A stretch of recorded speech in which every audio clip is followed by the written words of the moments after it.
प्रिय विद्यार्थियों, नमस्कार। Jyotiba Phule group of education में आप सबका स्वागत है।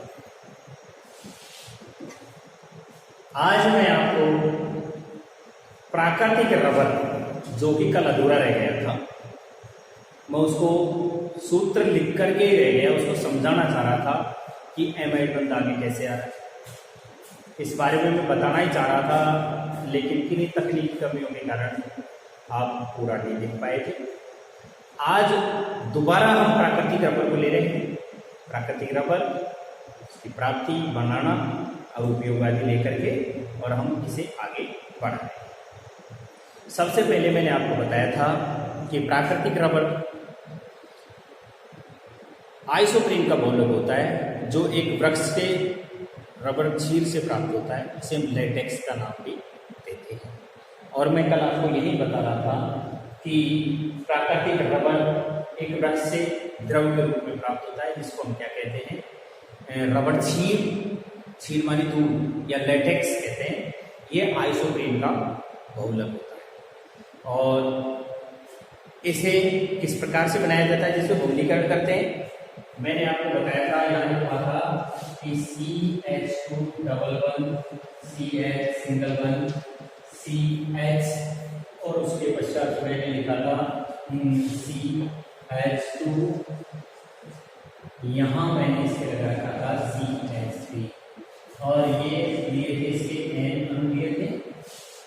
और जैसे इसका बहुलीकरण किया था, बहुलीकरण जैसे ही बहुलीकरण किया, ये आइसोप्रीन है, ये आइसोप्रीन है। और इस आइसोप्रीन का जैसे बहुलीकरण किया, हम जानते हैं कि अभी तक हम देख रहे हैं कि कार्बन में दो हाइड्रोजन जुड़े हुए, दो बंधे लगे हुए, चार हो गए। इसके देखें तो दो और एक तीन और एक चार हो गए। इस कार्बन को देख रहे हैं तो एक दो तीन लगे हुए हैं इससे कार्बन, और एक हाइड्रोजन का जुड़ा हुआ है तो एक दो और तीन लगे हुए हैं। यहाँ देखिए तो एक और दो तीन एक है।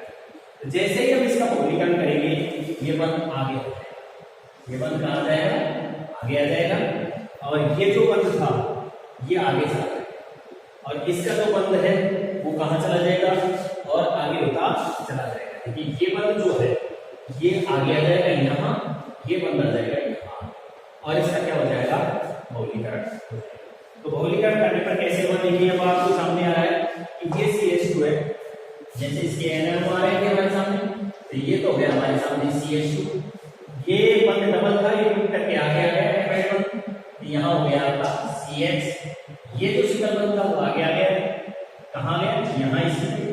और यहाँ का जो बंध है टूट करके और ये आगे आ गया, और ये इसके N अणु। अब आपको CH2CH दिखाई दे रहा है। ये कार्बन लेकर के यहाँ ले लेते हैं, जैसे मान लीजिए ये ले लिया कार्बन हमने, और ये इसका डबल बंध हो गया। ये इसका एक बंध बाहरी नीचे लिखता हूँ, उसको जगह नहीं होने के कारण देखिए, जैसे ये हो गया आपका CH2। यहीं से देखो ये बंध टूट करके आगे ले गया, ये बंध टूट करके आगे ले लिया हमने। ये सिंगल बंध हो गया, ये CH हो गया, ये डबल बंध हो गया। यहाँ गया, यहाँ जो सिंगल बंध था वो यहाँ कार्बन के साथ आगे आ जाएगा। क्यों? क्योंकि इसमें CH3 जुड़ा हुआ है, ये चार हो गए, दो तीन और चार। और यहाँ जो डबल बंध है वो ये टूट करके और आगे आ रहा है, ये आ गया, और ये इसके N अणु बन गए। अब आपके सामने क्लियर हो गया है आइसोप्रीन का पॉली आइसोप्रीन हो गया, पॉली आइसोप्रीन। और पॉली आइसोप्रीन को ही हम क्या कहते हैं? प्राकृतिक रबर कहते हैं। कल मैं आपको ये समझा ही रहा था, और तकनीकी कारणों से वो बंद करना पड़ा, लेकिन मैंने आज आपको बता रहा हूँ। जैसे देखिए ये CH2 आपको दिखाई दे रहा है, देखो ये कार्बन है, इसकी श्रृंखला को खोल करके देखते हैं तो ये हो गया C, और ये दोनों हाइड्रोजन लग गए, और ये दोनों बंद हो गए। ये हो गया C, इससे एक हाइड्रोजन जुड़ गया, ये हो गया कार्बन। इस कार्बन से ये दो बंध लगे हुए हैं, यहाँ जुड़ा हुआ है CH का 3, आपको दिखाई दे रहा होगा। ये डबल बंद हो गया, फिर जैसे ये दो हाइड्रोजन जुड़े हुए हैं, कहीं भी दो जोड़ दो जैसे। अब आपको दिखाई दे रहा है देखो ये कार्बन की चारों साइड कितनी पूरी हुई, 1 2 3 2 4, इस कार्बन की देखो 2 और 1 3 लगे 4, इस कार्बन की पूरी हो गई, इस कार्बन की देखो 1 2 3 और 4 हो गई, इस कार्बन की देखो 1 2 3 और 4 हो गई। ये इसकी स्ट्रक्चर, ये इसमें बेंजीन ग्रुप जुड़ा हुआ है तो प्रतिस्थापीय अगर मान लीजिए सीधा जोड़े कि मुख्य श्रृंखला लें तो आपको प्रतिस्थापीय दिखाई दे रहा होगा। अब अगर मान लीजिए इसका मौलिकरण करते हैं, जैसे कि आइसोप्रोपेन का मौलिकरण किया, मौलिकरण करते हैं, अब आप यहां देखो जैसे मान लीजिए इसकी संरचना बना करके देखते हैं अपन। चारों साइड कितना कार्बन की पूरी होनी चाहिए और मौलिकरण हो जाना चाहिए। देखिए जैसे मान लीजिए इसको लेते हैं सिंगल बंध, ये कार्बन और ये दोनों हाइड्रोजन जुड़ गए, इसके सिंगल बंध आ गया, ये कार्बन और इससे एक हाइड्रोजन जुड़ गया, ये डबल बंध हो गया, तो 2 3 और 4 इसके भी 4 हो गए, ये हो गया। ये कार्बन आ गया फिर आपने, ये कार्बन से एक बंध जुड़ करके आगे देखो ये जुड़ गया है, इससे दोनों हाइड्रोजन जुड़ गए और ये कार्बन से तीनों हाइड्रोजन जुड़ गए। इस तरह से संतुलित है। 1 2 यहाँ आपको दिखाई दे रहा होगा, ये एन श्रृंखला लगातार बढ़ती जाएगी, ये इसकी श्रृंखला, ये पॉलीआइसोप्रीन कहलाता है। क्या कहलाता है? ये पॉलीआइसोप्रीन कहलाता है। इसे हम प्राकृतिक रबर के नाम से जानते हैं। अब आप देखेंगे प्राकृतिक रबर में क्या होता है इसके बारे में आप देखेंगे कि वृक्ष से जो रबर शीट प्राप्त होता है, वृक्ष से क्या प्राप्त होता है? Rubber sheet. वृक्ष से जो रबर शीट प्राप्त होता है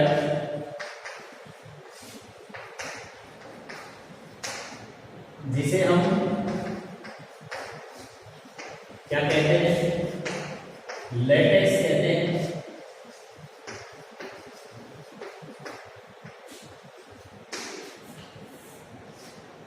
यह प्राकृतिक रबर अत्यंत प्रत्यास्थ होता है। कैसा होता है? अत्यंत प्रत्यास्थ होता है। और इसके अंदर क्या करते हैं? यह प्राकृतिक रबर में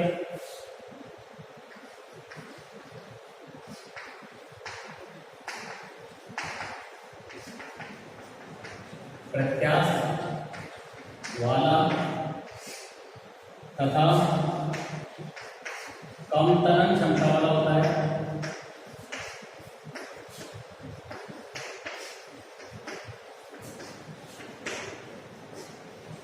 इसमें एसिटिक अम्ल मिला करके इसको ठोस में बदल दिया जाता है। तरंग क्षमता वाला होता है जो कि एसिटिक अम्ल मिलाकर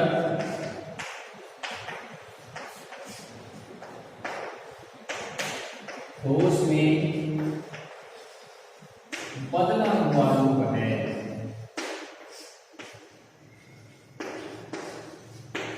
यानी मेरे कहने का मतलब यह है कि लेटेक्स जो रबर शीट प्राप्त होता है उसमें एसिटिक अम्ल मिलाकर के उसको ठोस में बदल देते हैं। तो जो ये प्राकृतिक रबर प्राप्त होता है हमको, वो अत्यधिक प्रत्यास्थ वाला होता है और इसकी तनन क्षमता कम होती है। यानी कम तनन क्षमता और अत्यधिक प्रत्यास्थ वाला होता है। इसके अंदर क्या करते हैं? इस प्रकार के रबर से शुद्ध उत्पाद नहीं बनाया जा सकता। क्या नहीं किया जा सकता? इस प्रकार का जो, क्योंकि कम तनन क्षमता है और अत्यधिक प्रत्यास्थ है, इस प्रकार के रबर से हम कोई भी शुद्ध उत्पाद नहीं बना सकते। इस प्रकार के रबर से शुद्ध उत्पाद नहीं बनाए जा सकते।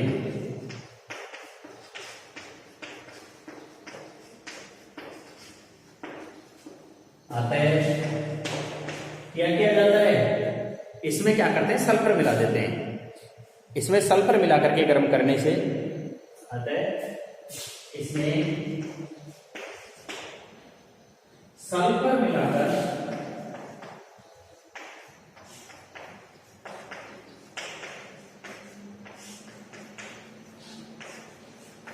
करने से अधिक तनन क्षमता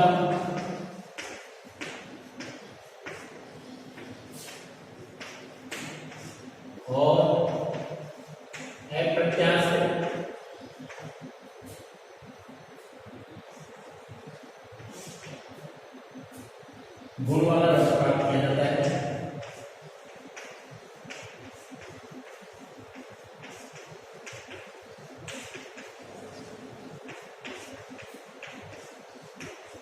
इस क्रिया को वल्कनीकरण कहते हैं और इस प्रकार से प्राप्त होने वाले को वल्कनीकृत रबर कहते हैं। इस क्रिया को क्या कहते हैं? इस क्रिया को वल्कनीकरण कहते हैं। प्रश्न आपके सामने बन गया कि वल्कनीकरण अभिक्रिया किसे कहते हैं। तो हम बताएंगे कि जो प्राकृतिक रबड़ होता है ये वृक्ष के दूध या वृक्ष क्षीर, जिसको हम रबड़ क्षीर कहते हैं, रबड़ क्षीर या लेटेक्स के नाम से जानते हैं, इसके द्वारा प्राप्त जो उत्पाद है उसके अंदर एसिटिक अम्ल मिलाकर उसको ठोस में बदल लेते हैं। प्राकृतिक रबड़ तो प्राप्त हो गया, परंतु उस रबड़ में प्रत्यास्थता अधिक होती है और तनन क्षमता कम होती है। शुद्ध उत्पाद उसके नहीं बन सकते। अब हमें तो शुद्ध उत्पाद बनाने हैं। शुद्ध उत्पाद बनाने के लिए क्या करते हैं कि इस प्रकार के प्राप्त लेटेक्स में सल्फर मिलाकर और उसे गर्म कर देते हैं और ये क्रिया वल्कनीकरण कहलाती है। प्रश्न आपके सामने आ गया, वल्कनीकरण किसे कहते हैं या वल्कनीकृत रबड़ किसे कहते हैं? तो अब आपके सामने उत्तर हो गया कि रबड़ की अप्रत्यास्थता और तनन क्षमता को बढ़ाने के लिए उसे सल्फर के साथ गर्म करके प्राप्त किया जाता है। इस क्रिया को वल्कनीकरण कहते हैं और इस प्रकार से प्राप्त होने वाले रबड़ को वल्कनीकृत रबड़ कहा जाता है। अब आपके सामने प्राप्त हो गया कि क्या नाम से इस क्रिया को वल्कनीकरण कहते हैं। इससे प्राप्त होने वाला रबड़, इससे प्राप्त होने वाला रबड़ मजबूत, कम घिसने वाला,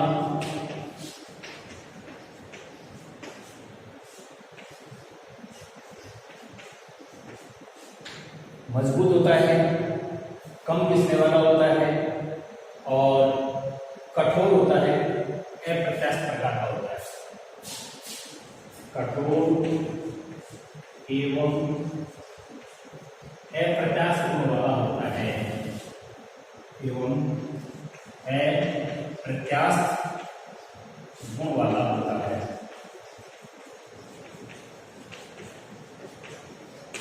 अब आपके सामने आ गया कि वृक्ष से जो रबड़ क्षीर प्राप्त होता है जिसे हम लेटेक्स कहते हैं, ये प्राकृतिक रबड़ अत्यधिक प्रत्यास्थ वाला होता है, कम तनन क्षमता वाला होता है, जो कि एसिटिक अम्ल मिला करके ठोस में बदला हुआ रूप है।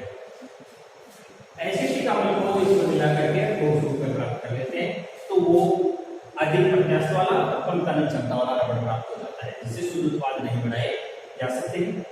इसमें सल्फर मिला करके जब गर्म कर देते हैं तो उसकी तनन क्षमता बढ़ जाती है और अप्रत्यास्थ गुण आ जाता है। इस प्रकार का प्राप्त किया हुआ रबड़ वल्कनीकृत रबड़ कहलाता है और इस क्रिया को वल्कनीकरण कहते हैं। यह रबड़ कम घिसने वाला, मजबूत, कठोर और अप्रत्यास्थ गुण रखने वाला होता है। अब आप इसके उपयोगों के बारे में लिख लीजिए कि क्या क्या काम में आता है। जैसे टायर बनाने के काम में आता है, मजबूत टायर जो ट्रक लोडिंग वाहन होते हैं उनके बनाने के काम में आने वाली चीज है। अब आपको मैं संश्लेषित बहुलक के बारे में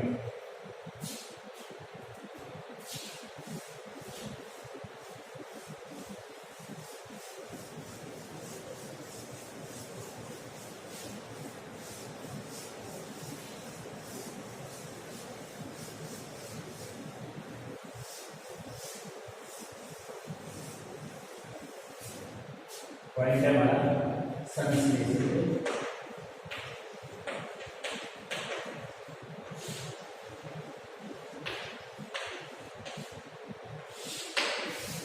देखिए नंबर 2 इसको हम कह रहे हैं, पहले सबसे पहले इसकी परिभाषा है संश्लेषित बहुलक।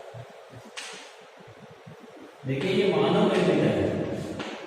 संश्लेषित बहुलक किसे कहते हैं? पहली बात तो संश्लेषित बहुलक से तात्पर्य होता है कि मानव निर्मित जो कृत्रिम बहुलक है, पॉलीमर है, उसे ही हम क्या कहते हैं? संश्लेषित बहुलक कहते हैं। कि मानव निर्मित बहुलक, कृत्रिम बहुलक, मानव निर्मित बहुलक, कृत्रिम बहुलक या क्या होता है, कृत्रिम बहुलक होते हैं या फिर संश्लेषित बहुलक कहलाते हैं। क्या नाम कहते हैं वो, या कृत्रिम बहुलक या संश्लेषित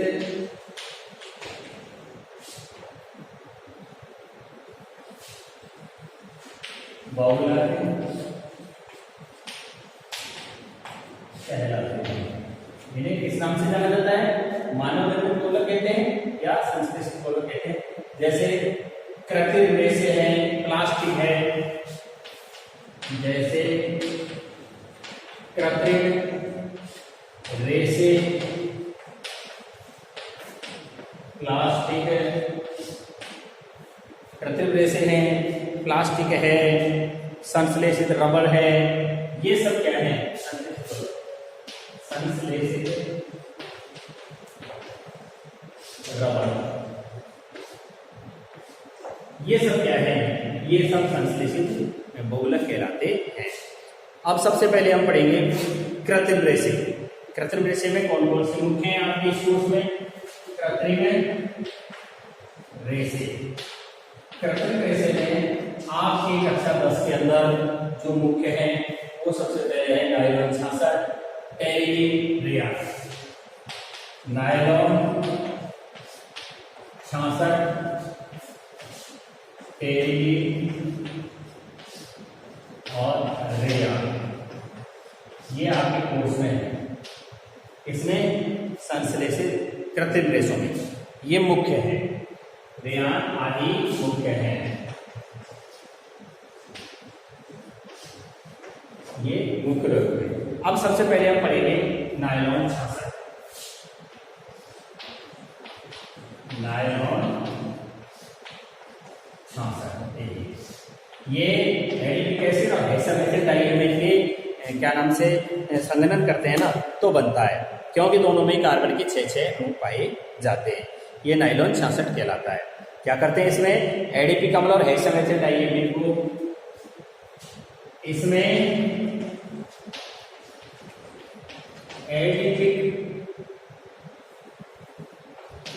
एडिपिक अम्ल एवं हेक्सामेथिल डाइएमिन, हेक्सामेथिल डाइएमिन का संघनन कर जाते हैं।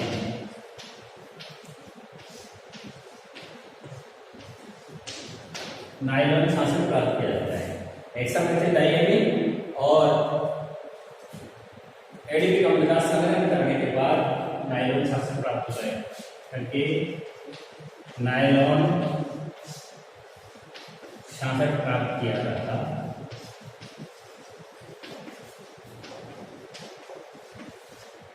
अब आप देखिएगा कि इसके अंदर COOH समूह, एसिटिक एसिड की जो है वही समूह इसके अंदर पाया जाता है। सबसे पहले हम एडिपिक अम्ल लिखेंगे, फिर हेक्सामेथिल डाइएमिन लिखेंगे और दोनों का क्या करवाएंगे, संघनन करवाएंगे।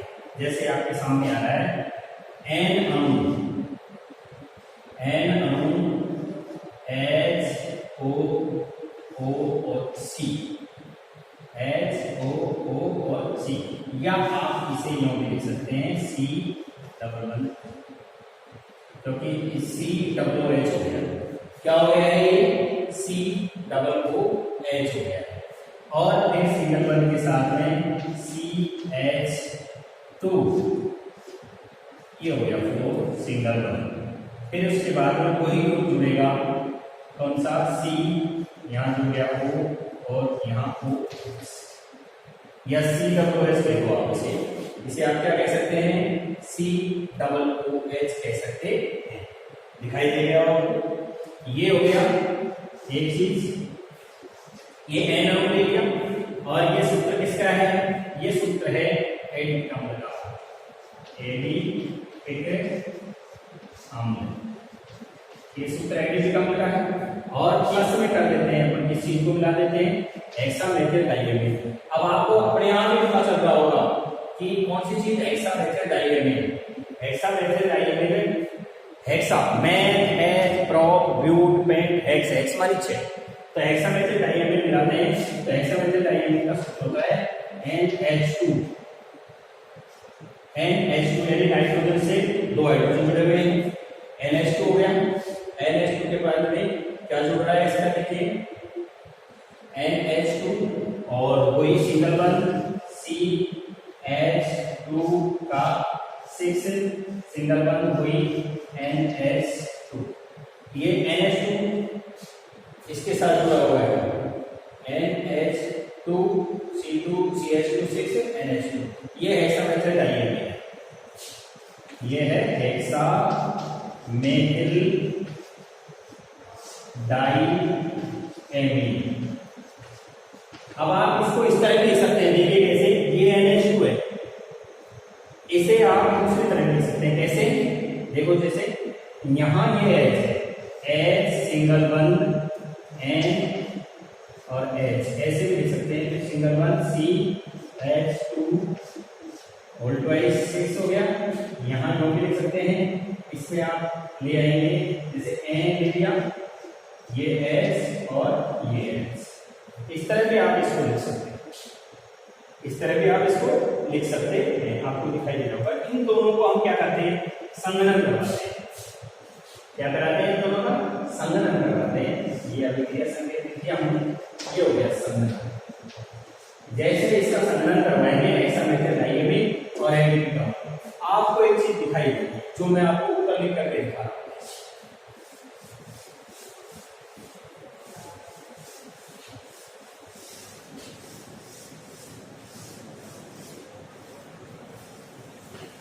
देखिए ये आपके सामने मैंने केवल सूत्र रख दिया है, अब आपको दिखाई दे रहा है ये एमाइड बॉन्ड दिखाई दे रहा है, ये क्योंकि हम जानते हैं नाइट्रोजन 66 के अंदर कौन सा बंध पाया जाता है, एमाइड बॉन्ड। अगर इस तरह से कार्बन ऑक्सीजन जुड़ा हुआ हो तो इस प्रकार के बंध को हम क्या कहते हैं, एमाइड बॉन्ड कहते हैं। और यदि मान लीजिए इसके स्थान पर यहाँ कार्बन तीनों कार्बन जुड़े हुए होते हैं, इस तरह के बंध को कौन सा बंध कहते हैं, अमीनो बंध कहते हैं। देखिए जैसे इथाइल, जिसको ईथर बंध के नाम से जानते हैं, ईथर बंध के नाम से जानते हैं। अब आगे देखो, यहां हम ये ले रहे हैं, जैसे मान लीजिए इसका ये HO, इसका तो ये H हो गया, और यहां जो ये लिखा हुआ है आपका, इसको मैं लिख दूं कि H N और ये H, ये लिखा हुआ है ऊपर, ये लिखा हुआ है, और इसका एक तो H हो गया, ये H आ गया। तो अब आपके सामने किसके अणु बन गए, H2 और O, तो N अणु H2 के बाहर आ गए, क्या आ गया है यहाँ, N अणु H2 के बाहर आ गए हैं। और आपके सामने अब क्या बच रहा है, यहाँ सिंगल बंध C, डबल बंध ऑक्सीजन, इसको हम एमाइड बंध कह रहे हैं, C वही CH2 का 4 हो गया, यहाँ सिंगल बंध वही C, डबल बंध O और ये सिंगल। अब जब यहाँ से HO आया तो ये भी आएगा, क्योंकि N आएगा तो ये OH भी आएगा, ये भी आएगा, तो ये दोनों खत्म हो गए, ये और ये दोनों खत्म हो गए, और इसका कौन सी चीज खत्म हो गई, H ही खत्म हो गया, यहाँ भी क्या खत्म हो जाएगा, एक H खत्म हो जाएगा, इसका ये H है, जैसे मान लीजिए यहाँ ये H और ये H खत्म हो गया, क्योंकि N है ना, तो इसलिए अब यहाँ तक हम बात आ गई हमारी। अब यहाँ जब ये दोनों खत्म हो गए तो हमारे सामने क्या बच गया, ये H खत्म, सिंगल बंध N, क्या बच गया, सिंगल बंध, ये हो गया NH लिख दो, चाहो तो NH लिख दो, सिंगल बंध CH2 का 6 सिंगल बंध वही NH, और ये टूटा हुआ जो बंध है वो आगे आ गया, और ये N बाहर आ गए, और N अणु किसके बाहर आ जाएंगे, H2 के बाहर से। ये हमारे सामने क्या बन करके तैयार हो गया है, ये हमारे सामने नायलॉन शासक बन करके तैयार हो गया है, नायलॉन शासक। देखिए 6 कार्बन इसमें मौजूद है, और वही 4 और 2 6 कार्बन, यानी दोनों के अंदर 6 कार्बन होते हैं। एडिटिव के 6 कार्बन हो गए, और हेक्सामेथाइल डाइएमिन के भी 4 कार्बन हो गए। इस तरह से मिलकर के हमारे सामने क्या हो गया है, एक तरह से नायलॉन शासक बनकर के तैयार हो गया। दोबारा देख लो, ये भाई ये और मोनोमर जुड़ा हुआ है, एक मोनोमर एक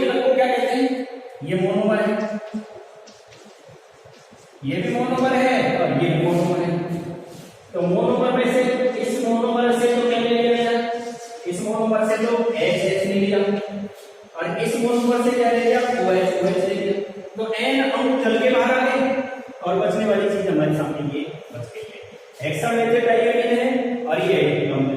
दोबारा एक बार फिर समझ लें इसे, ऊपर वाली बनने वाली चीज को।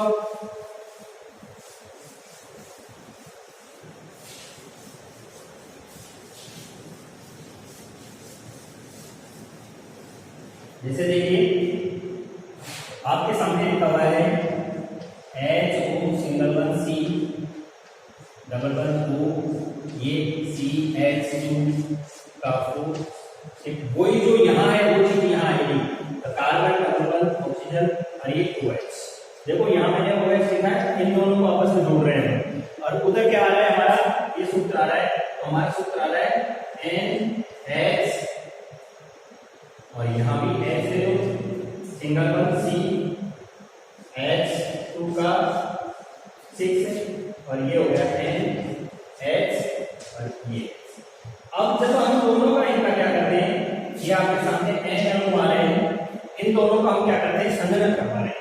इन दोनों का संघनन करा रहे हैं, तो ये OH और ये OH, एक तो ये मिल गया, ये तो दोनों में, और इधर वाला ये H ले लो कोई सा भी, जैसे मान लीजिए हमने ये H ले लिया, ये H इसका तो आगे जुड़ा हुआ था, यहाँ H और ये N और ये H ऐसे था, ये मान लीजिए ये H और इधर वाला ये H, ये दोनों हट, ये कोई सा भी इन दोनों में से मान लो, तो इन दोनों के H ने और इस OH में मिलकर के क्या बना दिया, ये तो N अणु H2O के बाहर आ गए, बिल की कितनी भी संख्या हो सकती है, तो N अणु H2O के बाहर आ गए हैं।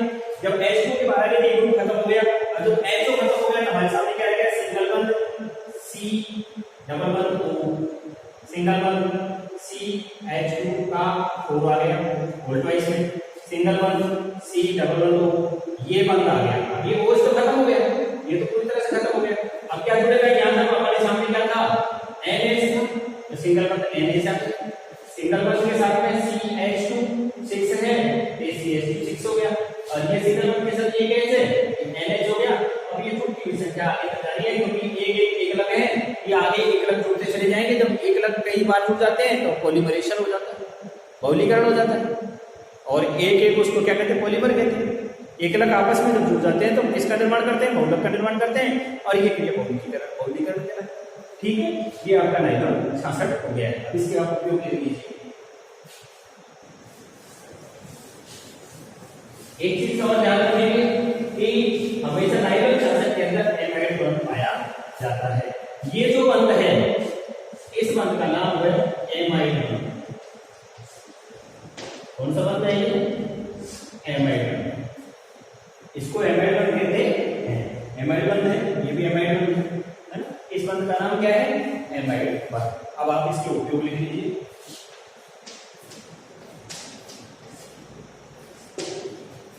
उपयोग में लिखिए, ये मशीनों के गियर बेरिंग बनाने के काम में आता है।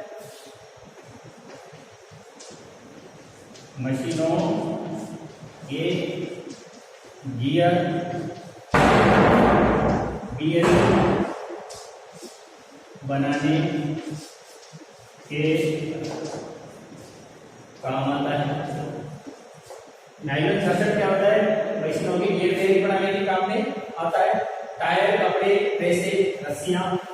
नंबर 2, टायर, कपड़े, रेसे, रस्सियां,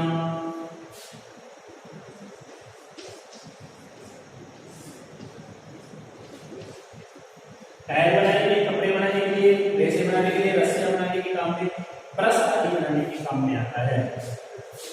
ब्रश आदि बनाने के काम आता है। एडिकेशन हेक्सामेथेट है, इन दोनों का संघनन करवाया, इसका OH HO और उसका H दोनों मिलकर के H2 बना दिया, जल बाहर निकल गया, दोनों में 6 कार्बन हो गए। इसके क्या कहला रहा है, ये नायलॉन 66 के नाम से जाना जा रहा है। इसके अंदर एमाइड बंध पाया जाता है। प्रश्न बन गया कि नायलॉन 66 में कौन सा बंध पाया जाता है, तो आप बताओगे नायलॉन 66 में एमाइड बंध पाया जाता है।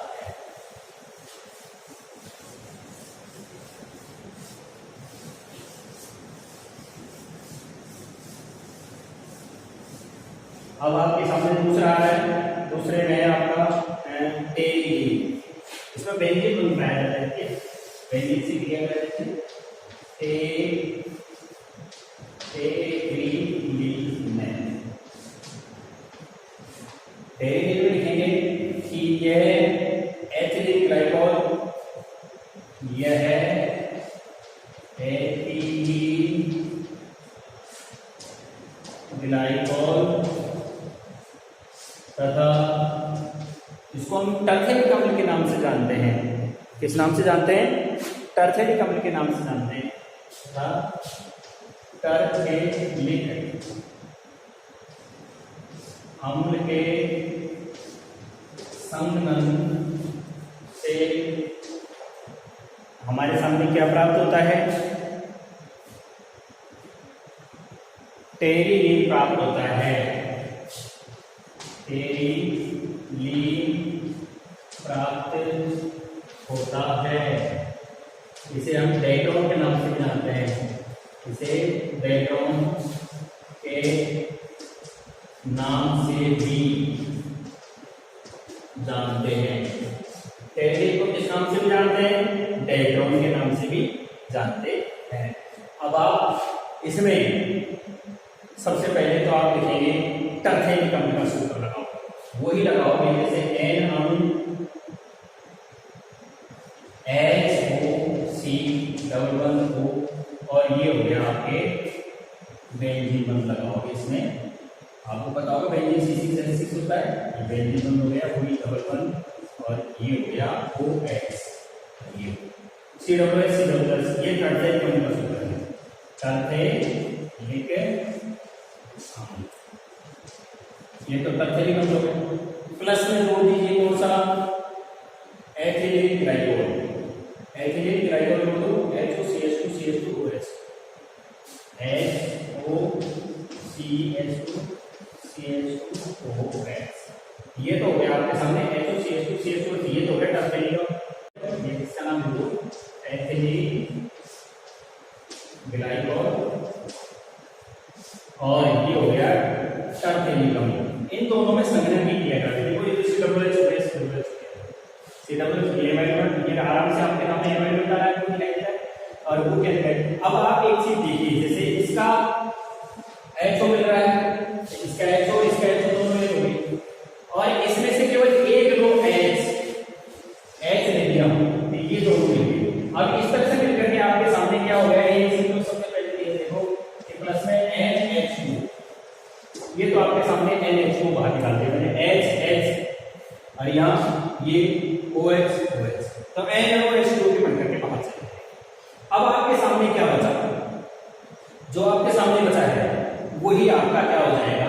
डेक्रोन हो जाएगा। इसको टेरिलीन कहते हैं। यहीं से लिखेंगे, जैसे आपको दिखाई दे रहा होगा सिंगल वन O और ये बेंजीन बंद आ गया आपके सामने।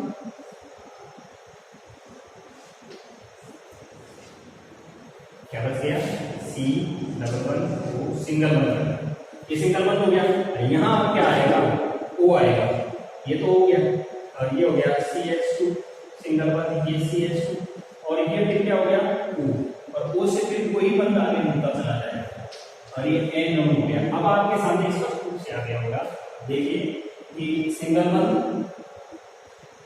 ऑक्सीजन, डबल बंद बेंजीन C ऑक्सीजन, फिर ऑक्सीजन CH2 सिंगल बंद CH2 ऑक्सीजन जोड़ती हुई N।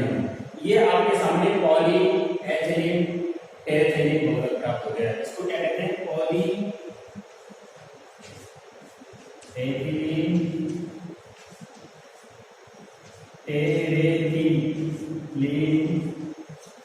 पॉली एथिलीन टेरेथिलीन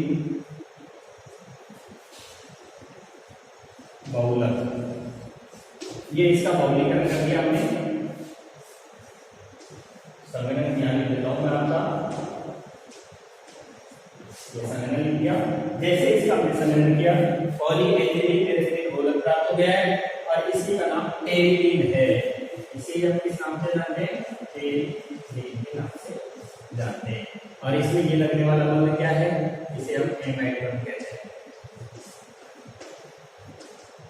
ये कौन सा, फिर देख लो ये HO OH हो गया, ये दोनों, इसका एक H आ गया, तो H लिखते ही हमारे सामने क्या CH बच गया है यहाँ, OCH2 सिंगल बॉन्ड CH2O, तो O single bond CH2 single bond CH2O। अब आप इसमें देखेंगे जैसे एक दो दो थे, इसके एक से जुड़ गया, तो इसके 4 हो गए, 2 और 2 4, इसके 2 और क्या नाम से हाइड्रोजन जुड़ करके 2 और 2 4, इसी तरह से इसके 2 और 2 4, इसके भी इसी प्रकार से जुड़ करके क्या प्राप्त हो गई, हमको एलएनजी प्राप्त हो गई है। इसे हम NH2 के नाम से जानते हैं। उपयोग क्या है इसका, उपयोग लिख लेंगे,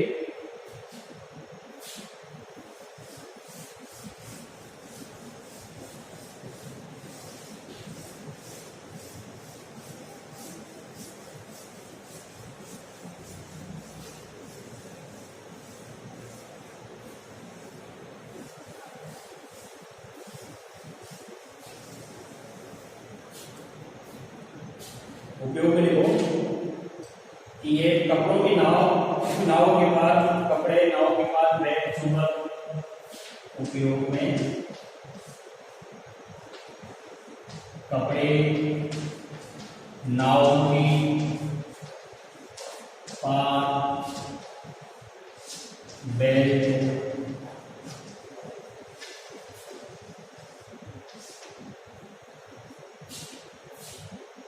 चुंबकीय टेप फिल्म आदि बनाने के काम होता है। चुंबकीय टेप फिल्म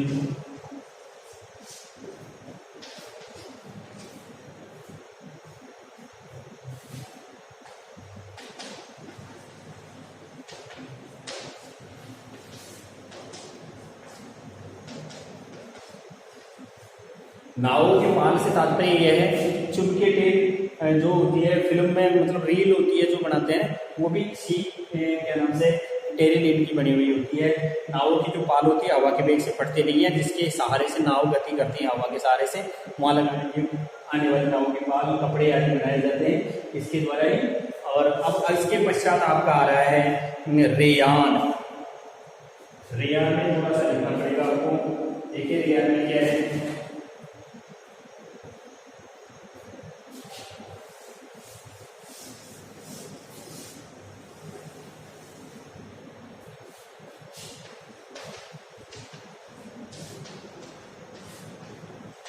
रेयान के अंदर क्या होता है कि ये कागज को सोडियम हाइड्रोक्साइड के विलयन में भिगो दिया जाता है। कागज को सोडियम हाइड्रोक्साइड के विलयन में भिगो दिया जाता है। कागज का मतलब होता है सेल्यूलोज,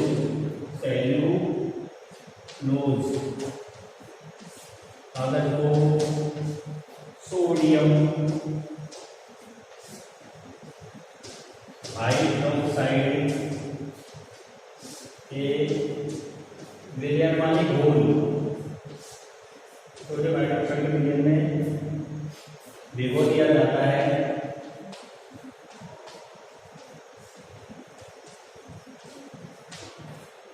सोडियम हाइड्रोक्साइड के विलयन में क्या कर दिया जाता है, भिगो दिया जाता है, और साफ करके इसे कार्बन डाइसल्फाइड में तथा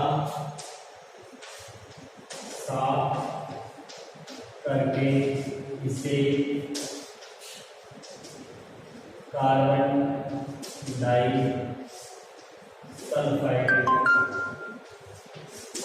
इसमें डालते हैं। साफ करके इसे कार्बन डाइसल्फाइड का मतलब होता है CH2, ब्रैकेट में लिख देता हूं यहीं CH2। कार्बन डाइसल्फाइड में घोलकर सेलुलोज का विलयन प्राप्त किया जाता है।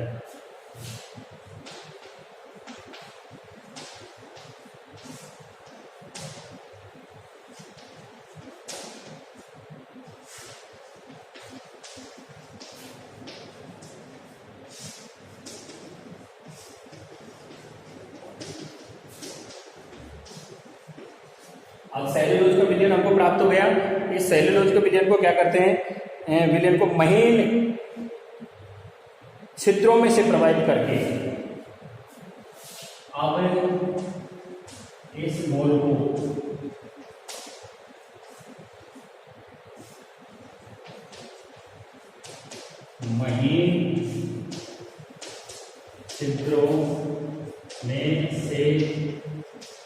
प्रवाहित करके तनु सल्फ्यूरिक अम्ल होता है, सल्फ्यूरिक अम्ल में छोड़ दिया जाता है। तनु सल्फ्यूरिक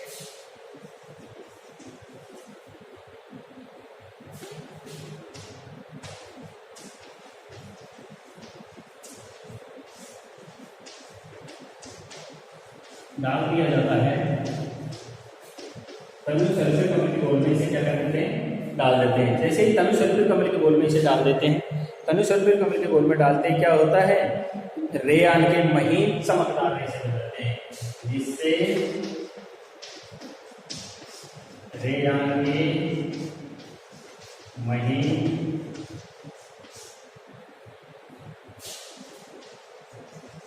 चमकदार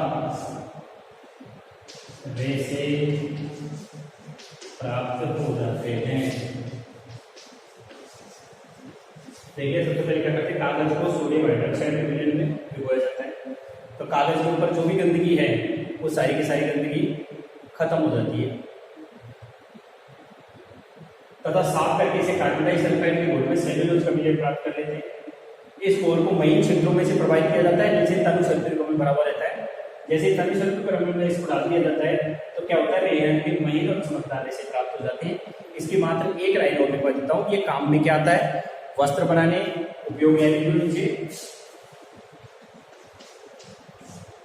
वस्त्र बनाने, धागे बनाने, रेयान के रेशे बनाने के काम में आता है और दरिया आदि बनाने के काम में आता है। वस्त्र, धागे, दरिया आदि बनाने के काम आता है।